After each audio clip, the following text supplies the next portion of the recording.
This episode is brought to you by WHU, the Otto Beisheim School of Management.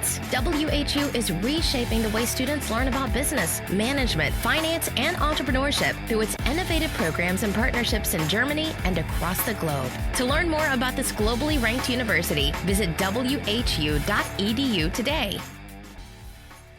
Hey folks, Gerrit here. Welcome to today's show. In this episode, we introduce Marco Vietor, WHU alum and co-founder of the world's largest seller of hearing aids. His company, Audibene, aka Here.com, is redefining the way adults deal with hearing loss, providing aging populations access to the products and services they need. Since launching in 2011, Audibene now employs over 1,000 people and grosses well over 100 million euros in revenue each year. Hope you enjoy this episode. Coming to you from WHU on the banks of the Rhine River in beautiful Vallendar, Germany. This is the best and most awesome founder podcast. A show about entrepreneurs, innovators, advisors, and educators, and the stories that make them who they are today.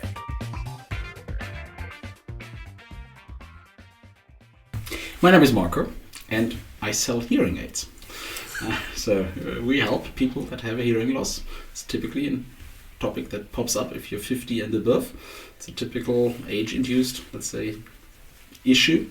And yeah, we help people that are facing this topic.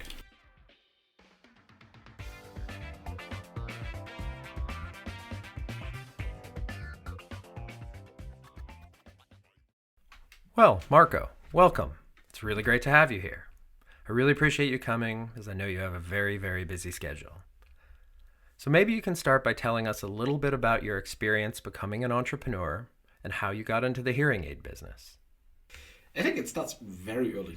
I can remember when I was a small child, like 5, 6, 7 years, I was impressed by neighbors that we had around the house that we lived in, who were, let's say, entrepreneurs, who were businessmen with their own companies.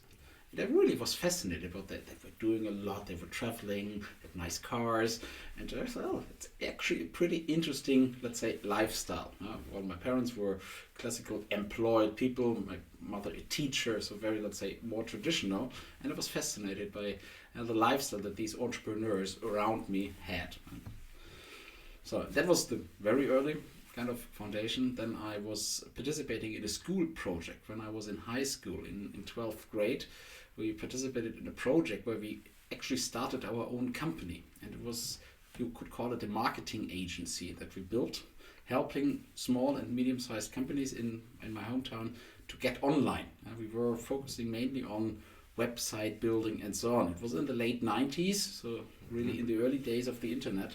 I was 17, 18 back then, and that was really an entrepreneurial experience, and I liked it a lot. When the teacher came up with a proposal that he was looking for people interested in taking part in that, I immediately thought, oh, sounds interesting, let's do it. And so that was my real first entrepreneurial experience at the age of 17. It was pretty successful, of course on a small scale, but I liked it. The next step was university. It was here in Vallendar at WHU. And how did I get here? Because I looked for a university that is, let's say, very entrepreneurially oriented. And already back then, WHU had a reputation for being a business school where you don't learn too much of theory, but also kind of practical application and how to develop companies. And so that kind of captured my interest. So I went here, liked it, studied here, liked my time here very much. And so also during these 4 years of studies, I was exposed to entrepreneurial topics. When I graduated in 2004, it was not really the time of starting young companies. It was not really a topic in Germany back then. So I started first as a consultant, but this is a great job. But then 2 friends approached me with the idea to start a company, a software solution, web-based. You would call it a cloud-based software solution. I said, oh, I can be a consultant for all my life. This is a unique opportunity. I'll just do it. and that was in 2005. And since then I'm entrepreneurial, and have been first focusing on that project.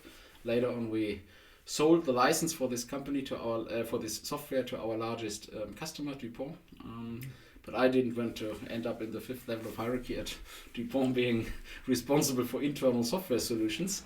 So I wondered what are new topics, and I met an old friend from university. We always stayed in touch, met, let's say, every 6 months for a dinner or so. And on one of these occasions, on the way there, my father called me, not via phone, but via Skype. And it was summer of 2011. He was 69 back then. And I arrived at the dinner, said to Paul, my old friend, "Paul, it's funny, my father's now Skyping with me."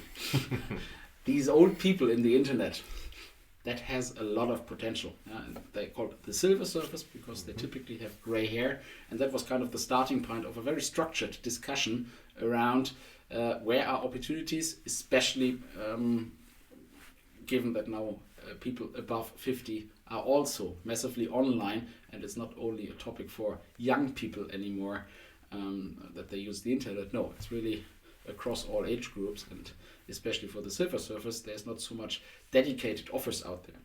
And then we wondered which topics are relevant for them. And as hearing loss is something that every third person above 50 is affected by, it's obviously also a topic that you can think about whether there are digital solutions that are maybe a little bit superior to what is out there in the market today or before. So what made you decide to tackle the challenge of hearing loss? Were you interested in that particular challenge, or were you more focused on serving the increasingly aging populations across the globe? Yeah, I mean, we start really thinking in a very structured way. What are topics that people above 50 need? What are they facing? What are their interests? What is important for them? And we had a couple of topics, let's say, on the list, and we looked deeper into them. And one of them was, I said, the issue of hearing loss that comes up in most cases when you're above 50. There are other forms of hearing loss that you already have as a child or so, but that it is a massive problem. It starts when people get older, 50, 55 and above.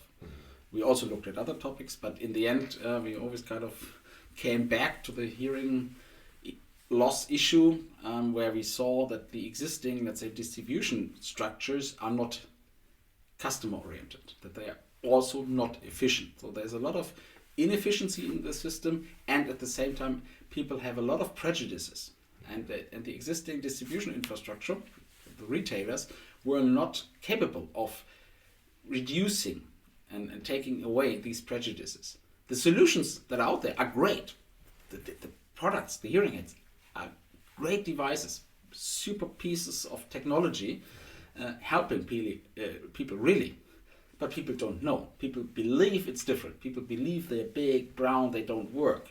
And the industry has not made a good job in educating people that there is actually a good solution, and that there is something that can help them. And I think that is that's the opportunity that we saw to do so, and to take away these prejudices and the fears and this negative perception, and make it a positive one, and inform people about that there is a solution that's actually much better than what they believe.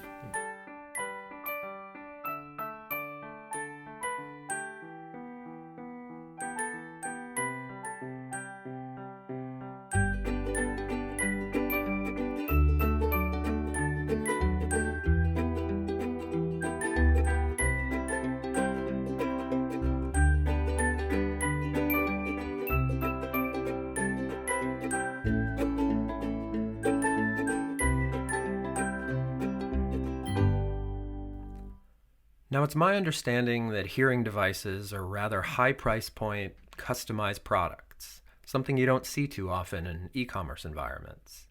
With the personalization required to serve these types of customers, did you see this as a hurdle that you would have to overcome? Yeah, I think that was clear to us from the first moment that a pure e-commerce approach for hearing aids is not appropriate. It's a very personal product, and it goes into your ear. Hearing loss is very individual. There are no two persons who have the same hearing loss. So it needs individual adaptation. and also the selection process, which device is the best for you and so on, is a very personal topic. And even the whole consultation process, what's your issue and so on, and should I do something, is something very personal. And you can't just build a web shop where you click and do an online checkout, pay with credit card, and then it requires much more personal interaction. But still, you can leverage this personal interaction with technology. It doesn't have to be you go into a shop, you take a 2 hours appointment there, do tons of testing with you before they actually start talking to you, because they believe they first need to do the testing before they can explain to you. But you have first questions before you're open to take these tests and so on. So kind of just inversing the process already helps in making this more accessible. So there is no need to start with the shop and the measurement and so on. And that's our approach. So it's not a pure, not a simple web solution, but it's a technology-enabled process that is more appealing to the customer, thus kind of enables us to convince people to, in the end, buy a product where people otherwise probably would have not acted at all if we were not around. It seems that you and your team tackled a pretty unique challenge for an online marketplace environment.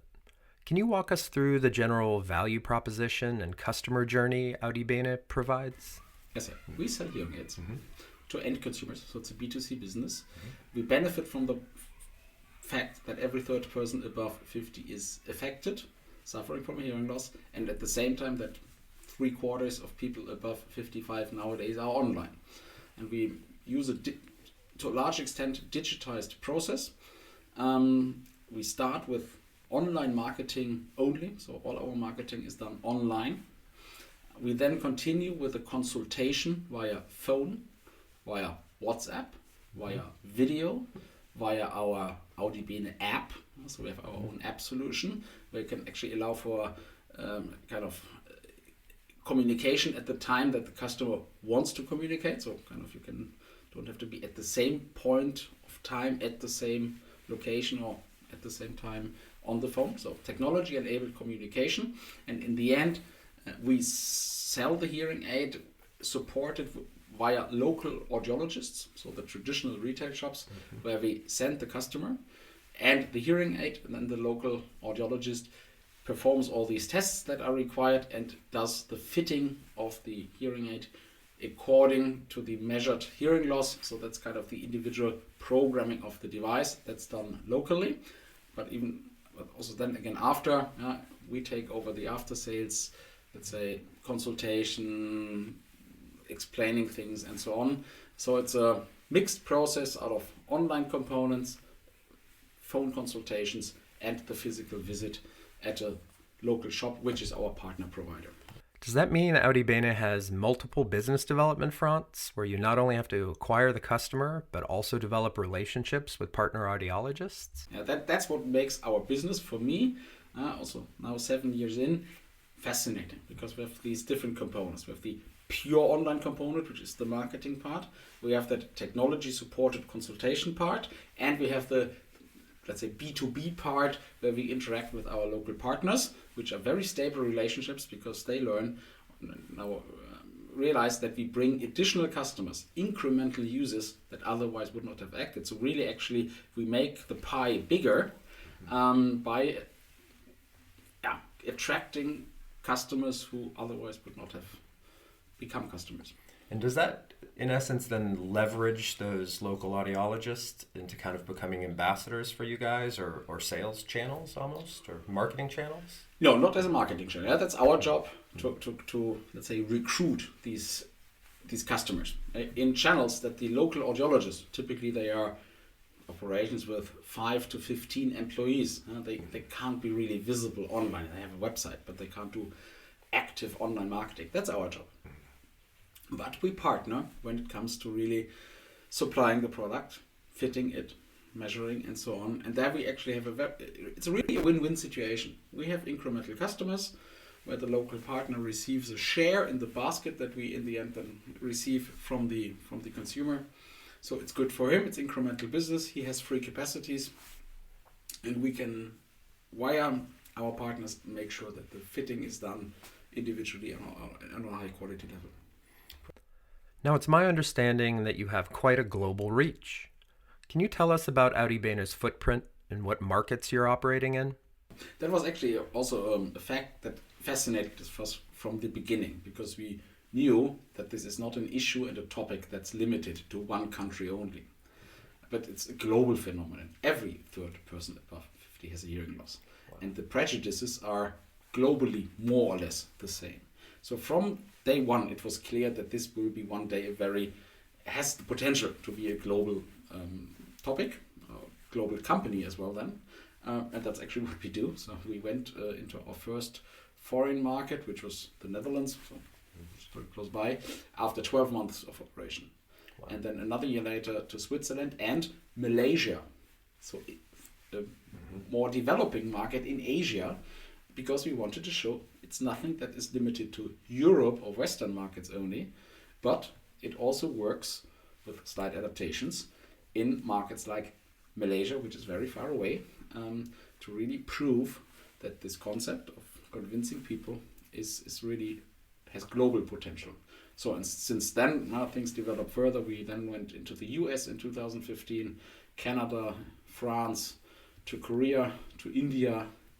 So this is now the setup. Hong Kong, Singapore. So 11 markets in total that we're active in.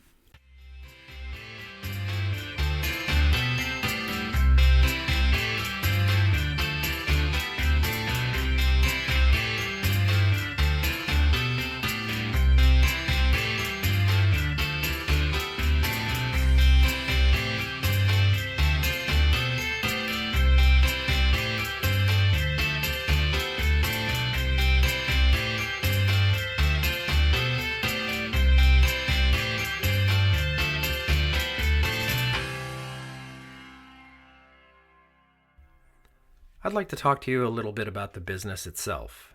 From our discussion offline, you have some pretty unique ways of running a data-driven business. Can you share a little bit about your approach to management? Yeah, and there's a very simple phrase I learned it at university: "What gets measured gets done." So I'm a fan of that approach, because only if you have visibility on developments, on trends, on performance, then you can draw your conclusions and you can manage and develop the company in the right direction. So it's important for everybody in the organization to have transparency, to know where we are, to know how we perform. It starts with Net Promoter Score. We were very early in introducing Net Promoter Score evaluation, so asking our customers whether they would recommend us or not, and tracking the development by country. And then you can even track it by partner, by sales consultant. So on all levels you can aggregate it, you can do it very granular. Great number, very simple number, it's just one number.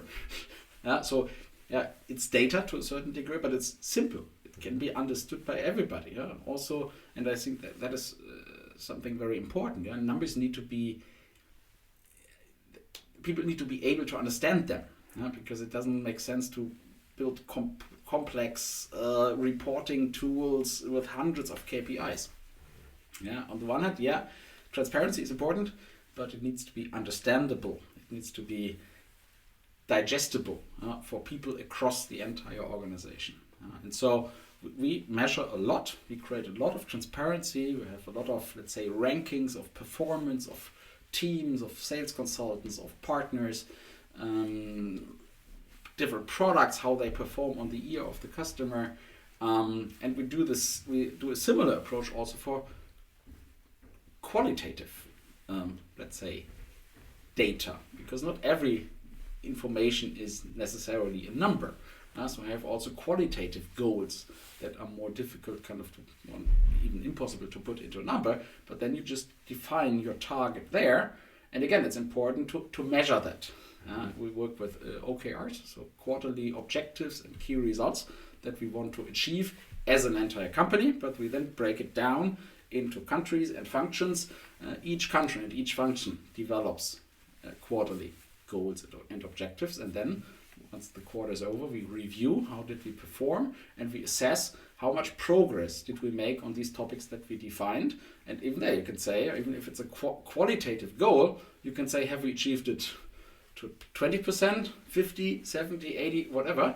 So you can build a bridge to also measure progress on qualitative topics. And these two parts together is a very important basis to steer the development of a company, and I'm a big fan of that. So something I noticed when I was visiting your office in Berlin last year were the flat screens on the walls in almost every room, sharing sales and service data across the entire organization. Can you talk a little about the underpinnings of this deep level of transparency? It goes back actually along the lines of what I earlier said. Yeah.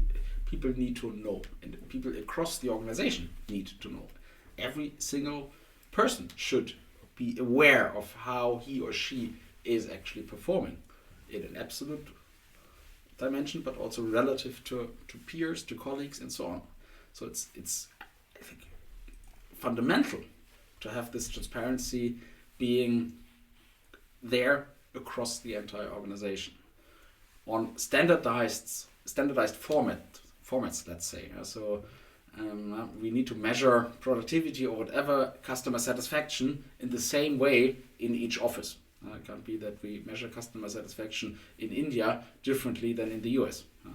So you need to define some standards, but then it's important to make people aware where we are, and just show them. And also, there's nothing to hide. Information is not a secret. I really don't like this notion of information and data is something that we need to hide, that there is a danger if somebody knows or whatever. No, I completely disagree with this approach that you need to be cautious and hide data. We have a very big transparency on financial, let's say, results we shared with a large group of people so that they are aware where we are, where we stand, where we need to improve, where we made progress. I'm completely open there and don't see a downside or risk from being transparent and from sharing information on all kinds of dimensions. The way you describe managing your business doesn't sound like a traditional growth stage startup as much as it does a mature corporate enterprise. Yeah, several thoughts around it. I would say if you look at, let's say, successful growth companies, startup companies, whatever, then you will find that they have structured operations, that they do have transparency, that they do have robust processes. So I would say if you de-average and look at the more successful ones, then you probably will see robust processes in most cases. So therefore I wouldn't say that we are an absolute exception here. I would say it's a characteristic of successful companies, and I would even say a prerequisite. You only can be really successful if you have robust processes, at least for many topics. We're not a super creative business at the same time. We're not inventing kind of the next Google. No? So let's be kind of realistic there. But indeed the point is we like to manage, or let's say we want to make sure, don't like the word manage too much. We want to make sure that the whole organization, that everybody in the company is working according to a set of principles. We call them the Audibene guiding principles. Eight of them. They are identical since 5 years. 5 years ago we wrote them down. They basically don't change. And we teach them to each new hire. I do it myself. Making sure that we all kind of work on these same perceptions of how we want to work together. And one thing is responsibility. Everybody is responsible for results. That's, for example, super important. And at the same time, you could go on with the other ones. At the same time, it's super important that we are aware that we need to be robust and create outcome quality. We have customers who expect a good service. They're buying sometimes expensive products. There are also cheaper solutions. Doesn't mean that they have to be super expensive, but they're buying something. They spend money, and they expect a certain quality for it. We are selling med tech here. It's medical devices in the end. So we have a certain responsibility also to make sure that the quality of our work meets certain standards. And that requires us to make sure that our processes internally have a certain level of maturity and a certain level of standard. And so we need to be like this, but we also want to be like this, and it's prerequisite if you want to grow and at the same time become more efficient. And that's something that I'm actually pretty, let's say, happy, but even maybe a little bit prouder about, is that we were able, on the one hand, to grow the company, to grow top line revenue, find more, convince more customers, but at the same time we became significantly more efficient, and we continue to grow by 50% per year, and at the same time we are profitable. And that is a combination that is, I don't know, I didn't make any research on it, but my feeling is that this combination of 50% growth per year while being profitable and getting more profitable over time, that is rather unique, and that's something we are super happy about. I'm sure. I think your growth trajectory alone is quite unique. It's something to be quite happy about. Yeah, but you have a lot of companies who, let's say, either grow and others, grow a little bit, but become more profitable or profitable at all, which is also an entrepreneurial achievement. For us, the challenge is to do both at the same time. And that's also what kind of is a certain stretch for the organization to do both. And it's a little bit ambiguous also. And handling ambiguity is a big topic. And so we want to grow, but also we want to become more efficient. What? No, both at the same time. Right.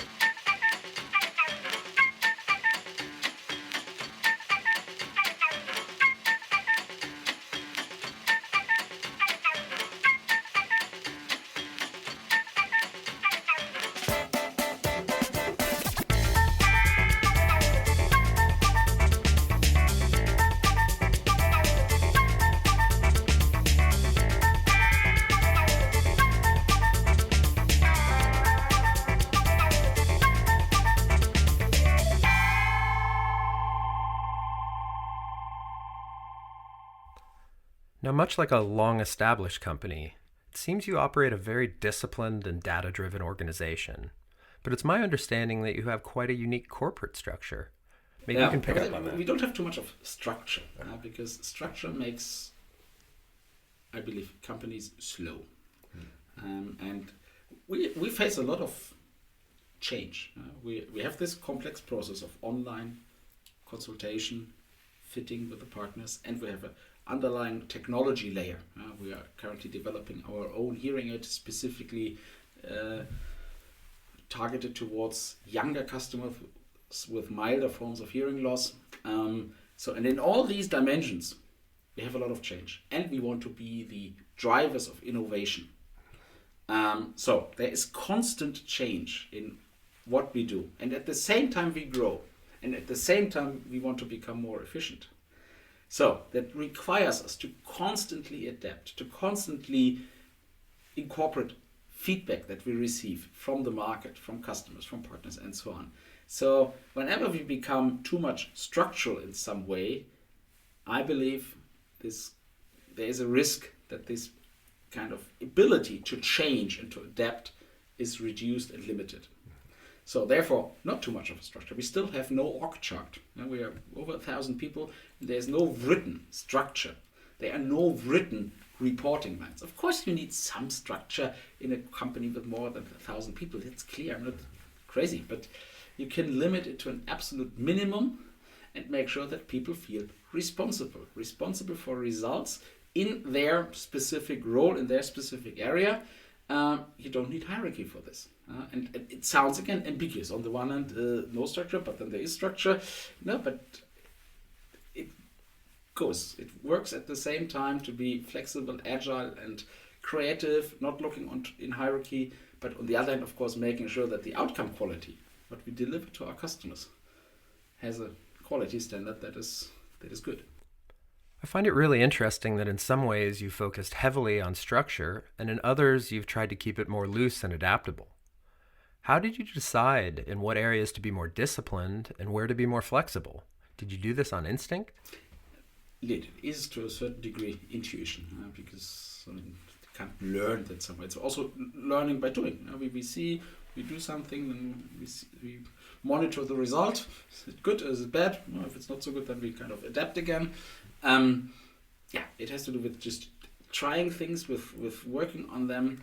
But this point of making sure that we are agile, that we are flexible, that we stay innovative, that we stay also hungry, we don't get complacent, is super, super important. And we focus a lot on hiring people who share this view, who don't look for structure, who don't kind of tell us that we need more structure, but who are fine and happy with working in such a more flexible environment, which is a little bit more stressful for you as a person, because you always need to kind of, there is no structure you can hold on to. But people actually like it because they really all feel as entrepreneurs. They all have impact on results. There is no hierarchy kind of limiting their impact and so on. With interns having so much of a tremendous impact on our business. Nobody knew they were interns. Internally, we don't have titles, so we don't have email footers in internal email communication, and because we want to make sure that everybody is treated kind of equally.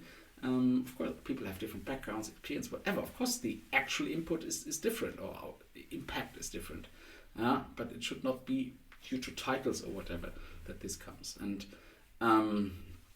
so it's the people who make it kind of happen, and we try to make sure we pay attention to getting the right people on board who share this view, and then it's a no-brainer to decide how much of structure do we need. And of course, it's a constant evolution. And for example, if we look at our finance processes, at how we do invoicing, how we collect receivables and so on, of course you need stable and robust processes for this. But when we look at marketing, how we create innovation and so on to deliver even more appealing messages to our customers, then this is all about creativity and no structure. So there's also no single answer across the organization. In certain areas you need more, in other areas you need less.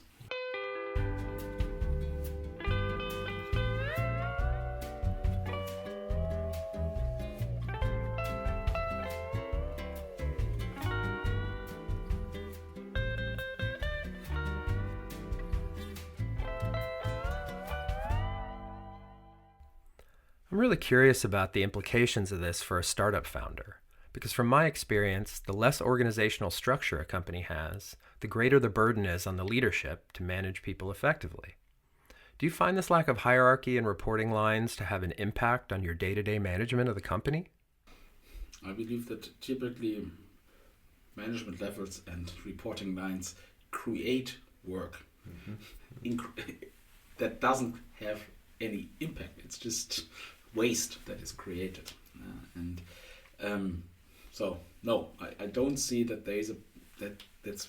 Of course, you have more responsibility, but everybody has more responsibility. There's also no kind of superior person you can kind of rely on, just passing on a decision need to that person, and then you don't have to decide, but that person will take that decision for. No, you have to decide yourself, and that places on some people a certain burden, a certain also stress level. They have to decide on their own. But there are many people who actually like this a lot, and that is the reason why they stay with us, why they appreciate working in our team, because they have this possibility to make decisions on their own and not needing clearance or whatever from any type of management level.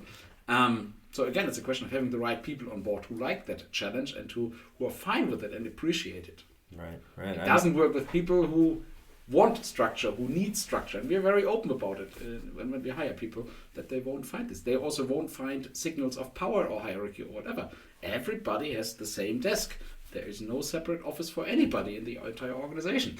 It's very clear. So people who come from outside with more experience might be used to an own office. You don't get that. You don't get an assistant with 2 team assistants in the entire organization. You mentioned offline that Audibene recently achieved a really significant milestone. Can you share a little bit about your company's current status and growth trajectory? Yeah, let's start with the customer. We have net promoter scores that are tremendous. 60% of our customers are net promoters. So that's great. That is a super positive signal that what we're doing is good and that customers appreciate it. That translates into revenue. This calendar year will be something like 180 million euros in revenue. We have 4,000 local shops partnering with us. It's the biggest network in audiology ever. They work with us on a day-to-day basis. They are owner managed, so they every day again decide that they want to work with us and that this cooperation creates a win-win for them as well, for everybody then. So this is nice. Good revenue, very stable, very good relationships with 4,000 shops globally. We're a team of, I said, over 1,000 people. That's great. And we continue to grow, 50% this year. I don't see any real limit to this.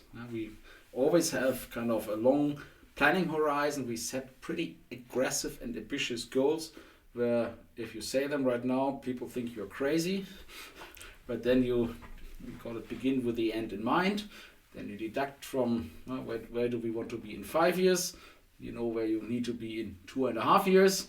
Then you know where you need to be next year. Then you know what you need to do for the next 6 months, for the next 6 weeks. And kind of this big thing kind of becomes digestible in smaller pieces. How do you eat an elephant? In pieces. So if you want to become an elephant, you start with building together little pieces and working on them. And then if you put them together, something big is developing. And so forward looking, we see still a lot of potential finding more customers. 500 million people in the world have a hearing loss. 50 of them have a hearing aid. So there's 450 million people out there that we can still help. Put in numbers, when we started Audibene in 2012, we said we will hit 100 million revenue in 2017. We got there. Now we just added a 0 to that number for, again, a 5 to 6 years planning horizon. Let's see, but I'm sure we will get in the range of it.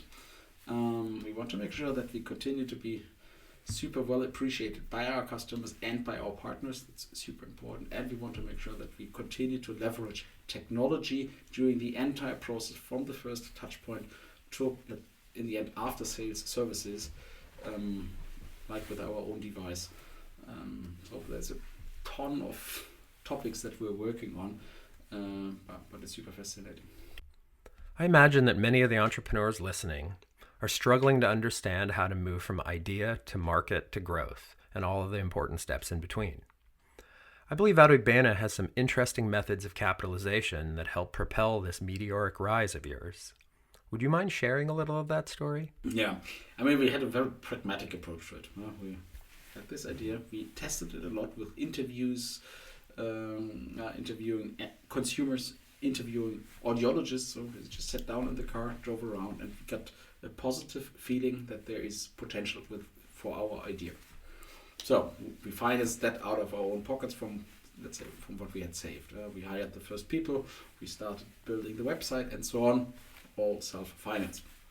Then we realized, okay, it's continuing to be good, people like what we do, well, we will need some funding. So we got in some business angels from our network. Many of them studied here at WHU, had also started own companies. It was a great setup of angels. Then again, the question was, we wanted to grow, we wanted to go abroad. We didn't want to do it in a slow way, but get in external funding to finance these expansion plans. So we got into venture capital funds. Great collaboration with them. Indeed, we hit our numbers, our projections. They were happy. And then we were approached in 2014, so we were still pretty young back then, by EQT, a Swedish private equity fund backed by the Wallenberg family. It's a very long-term horizon, very industrial in their thinking, very deep knowledge of the topics they work in. They have a long traction of being healthcare investors, and they talked with us whether we would be interested in joining them. They just had or were in the process of acquiring the audiology division of Siemens. And there is, of course, collaboration potential with the manufacturer, so being a little bit closer to manufacturer makes sense. We had it already on our agenda that either private equity could be a long-term kind of structure that we would be happy with, and or being closer to a manufacturer we thought makes sense. This was like the perfect coincidence, EQT reaching out to us. Then we met with them, we had discussions, and we were fascinated how much they are similar in the way they and we think about the future of this industry, and where Audibene should be positioned, what our role is. So in the end we agreed with them, and then also with our co-shareholders, that this would be a very interesting topic. So actually EQT purchased the shares of our VCs and business angels, and now EQT is our main investor, and we're super happy with them. You mentioned that your partners at EQT have the same vision as your leadership team at Audibene. So what is that vision, and what do you see the future of the hearing loss industry to be? The future of this industry is much more colorful than the past. There are much more differences, let's say, differentiated approaches, different customer segments, different price points. It won't be the standard.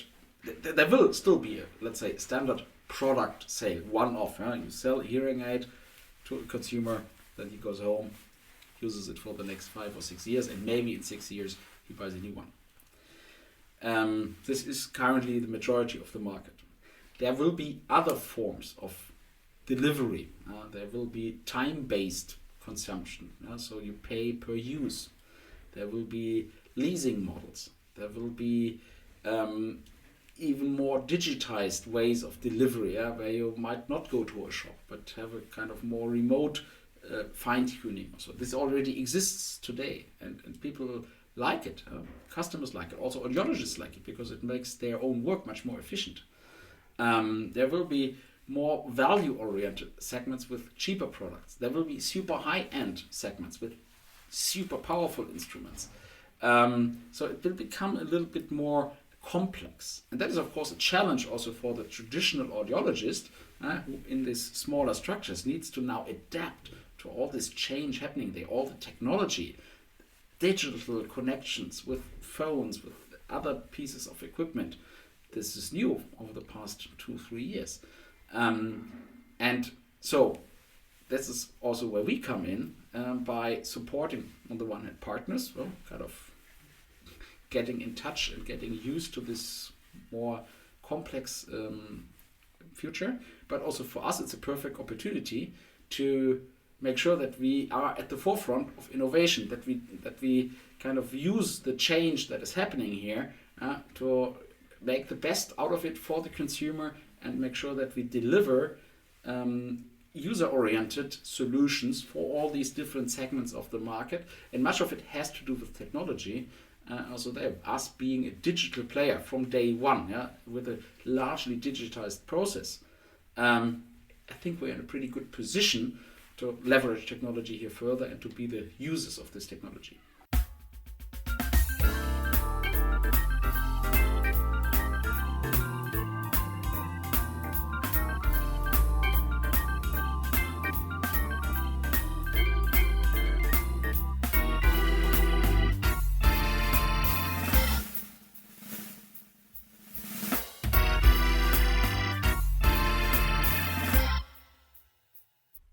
Do you see any risks from new technologies coming out that will disrupt your industry?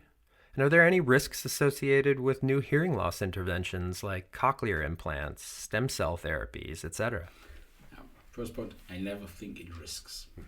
I know the word risk exists, but it's not in my active vocabulary. It's not a dimension that I think in. Yes, there will be some change. Yeah, there is this. I mean, cochlear implants are around for 10 years. It's a super invasive surgery that is needed. You can decide whether you want to do it or not. It's super expensive. Will this replace hearing aids as a mass topic? I don't believe. There are other things. I mean, you can think about the ear cells kind of restoring themselves again, whatever. Well, there's some. Not over the next 10 to 20 years. On the other hand, I mean, you can use hearing aids as sound amplifiers in a way. You want to just focus on, let's say, our conversation here. And if it would be louder around us, if we were sitting in a cafe, a hearing aid helps us to focus on our conversation because it reduces the background noise level. So actually, also people without a hearing loss do benefit from a hearing aid in many, let's say, noise situations. And background noise is something that is very common, and where a lot of people need to then concentrate, and it's tiring and so on. So why not use, let's say, these pieces of technology? Maybe we don't call them hearing aids anymore, for situations like these. So there are also new applications that today are not there, and there are, as said, the 450 million people globally still suffering from hearing loss, not having a solution. Well, they are there, and the problem doesn't go away. So there is big potential. Sounds like you have a core market that's obviously continuing to grow, and potentially some secondary, tertiary markets that haven't even been explored yet. Look to Africa, China, and so on. All markets that are heavily underpenetrated. Nobody has a hearing aid there.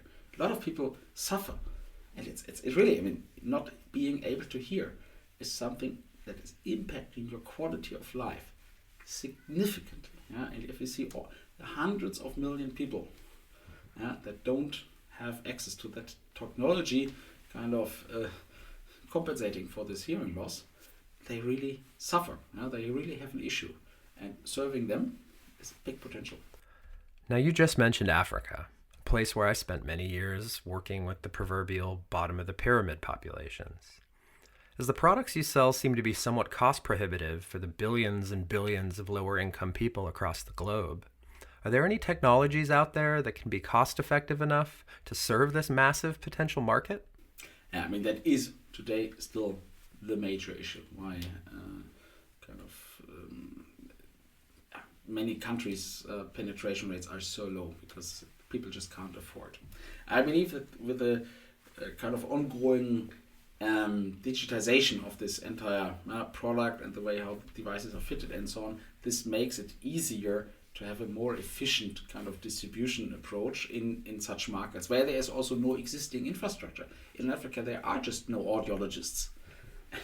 It's also completely unrealistic to assume that you can train hundreds, thousands of audiologists that then can spread out and support people. So maybe technology here could be a lever to make sure that people also in areas like Africa can have access to hearing care. I'd like to bring the conversation back here to WHU and the members of the student body that might be interested in following in your footsteps as a successful entrepreneur. Do you have any wisdom or suggestions for these young people considering the startup life as a career path?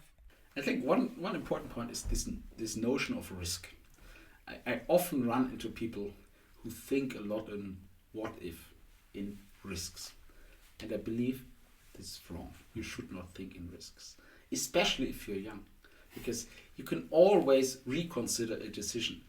Even if we try to really motivate the entire team to always go for risky decisions, to take risks actively, because then you can learn. Either it works, then you have made an improvement, or you learn it doesn't work.